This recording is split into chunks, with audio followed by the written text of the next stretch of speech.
During an exchange with a judge this week, a Capitol rioter not only boasted about his super high IQ, but also asked for permission to beat up prison guards, if they get out of line. If they're manhandling him, he wants permission from the judge to go ahead and get a few licks in there himself.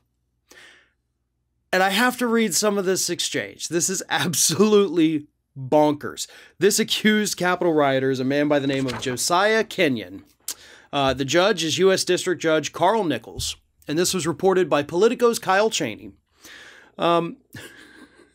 So Kenyon gets up there and says, "Judge, I want to speak." And the judge says, "Okay, that may not be a good idea. You may want your lawyer to speak for you."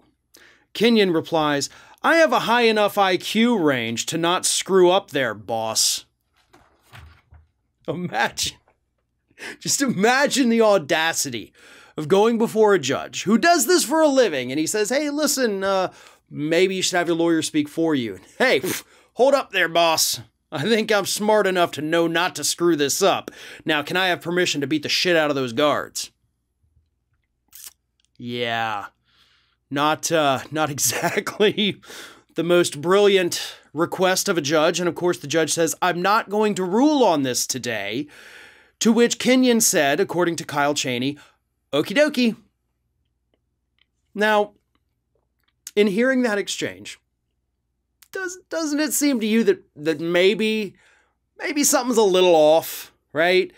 Like, "Hey, I'm smart enough here, boss. I know what I'm doing. Now, can I beat up the guards? I'm not going to give you an answer on that." Okie dokie. It's almost like talking to a child, like somebody who is suffering from arrested development. And that's how I read it personally. Maybe you've got a different interpretation of that. But yeah, that doesn't seem like the smartest argument here. And I love how all these people, all the time, everywhere, like, "Oh, I have such a high IQ. I have a high IQ, a high IQ." Who gives a crap? Okay, I have a high IQ. I'm actually in Mensa. And I don't even give a crap about that. Nobody gives a crap about that.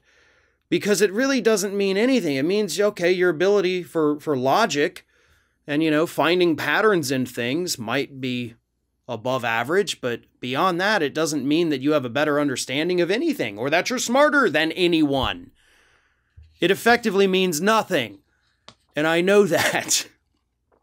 The judge then asked, of course, "Is there anything else you want to say before we wrap things up here?" And he said, "My wife and children homeless on the street. Have a wonderful day." So this guy immediately, obviously, came into this courtroom just in a pissy mood, which when you're trying to get special privileges from the judge, like privileges to beat up prison guards, probably best to not approach it with that kind of arrogant, bad attitude that Mr. Kenyon had here. And of course, beating up a prison guard is in fact illegal. Doesn't matter what they're doing to you. You actually do not have the ability to fight back. And sure, that is screwy. But again, the guards are there to basically make sure the inmates don't riot, that nobody escapes, that nothing bad happens. And yeah, you've got a lot of bad apples out there in that system as well. So sure, but it's still illegal no matter what. Here's the thing. This is pointed out by Raw Story. Kenyon is accused of assaulting police with several objects, including a table leg with a protruding nail, during the insurrection. He was arrested in December after authorities found him hiding out in a travel trailer with a cache of weapons. Kenyon and his wife Elizabeth reportedly were charged with child endangerment after being found in the unheated trailer in the Nevada foothills. So this guy's been on the run. According to the reports, he assaulted police officers with a table leg with a nail sticking out of it, and then took his wife and child, hid out in a trailer that clearly did not have, amenities for people to hide out in, but was eventually busted, which is why, of course, he's being held today. And if he's going to continue to talk during these court hearings, he may be separated from his family for a lot longer than he'd like. Hey everyone, this is Aspen. And did you know that for the low cost of $0 per day, you can subscribe to the Fair and Balanced YouTube channel? We also encourage you to like, comment, and share, but again, click that subscribe button and help Aspen. Oh, not be so grumpy.